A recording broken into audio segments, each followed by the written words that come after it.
Welcome back, students, to your economics class. We would continue with the chapter Rural Development. So last class we ended by discussing the advantages of organic farming. We have already discussed the first 2 points. The benefits of organic farming. Number 1, it is an inexpensive process. That means the cost involved in practicing organic farming is relatively cheaper. Then the next point, it generates income. Since the organic produced are highly priced, their prices are higher than the normal variety of produce. They generate higher income for the producers. Third, healthier and tastier food. The output that is generated practicing organic farming procedures are more healthier as well as tastier. That means since they are healthy, since they are tasty, they would be in demand in larger quantities. Solves the unemployment problem. We know that majority of the farmers are economically backward.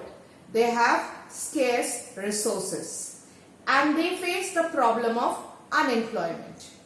Since organic farming can be started with minimum resources and minimum agricultural inputs, they help in eradicating the problem of unemployment by encouraging small farmers to pick up these techniques related to organic farming involving biocompost, biofertilizers, organic pesticides, etc., etc. Last and a very important point, environment friendly.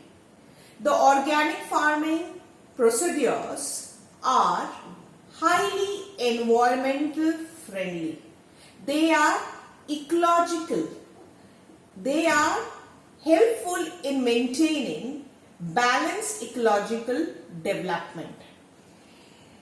They don't harm the environment as they use natural products, and hence the damage caused by chemical fertilizers, pesticides, excessive irrigation leading to depletion of groundwater resources, these can be avoided if we start adopting organic farming methods on a larger scale.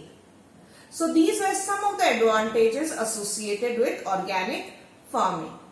Now we will move to the next topic, that are the that are the disadvantages related to organic farming. So we will deal now with the limitations of organic farming. So what are the hindrances, what are the obstructions that discourages the farmers for taking up these new methods of cultivation related to organic farming? Number 1, ease from organic farming is less than modern agricultural farming in the initial years. Since modern agricultural farming methods use chemical inputs like fertilizers, chemical fertilizers, pesticides, assured irrigation, high yielding variety seeds, the output from these modern agricultural practices is very high as compared to the output that these modern agricultural procedures generate. The organic farming techniques yield relatively lesser output. So the farmer can incur losses in terms of quantum of output. Next, organic produce have shorter shelf life. The period for which the produce obtained from organic farming can be stocked up or restored is relatively shorter. Hence, there is a greater possibility of these produce getting spoiled and damaged by insects, pests due to a shorter shelf life. choice in production of off-season crops is quite limited in organic farming.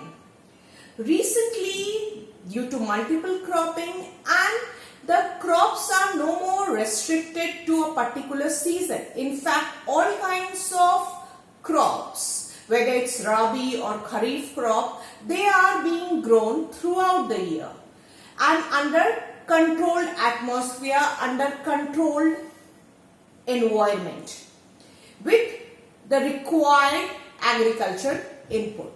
But a problem associated with organic farming is that you cannot grow the off-season crop because they are dependent on natural factors. If the natural factors are not conducive for growing a particular crop, you cannot harvest or grow a particular crop which is not suitable for that period of time.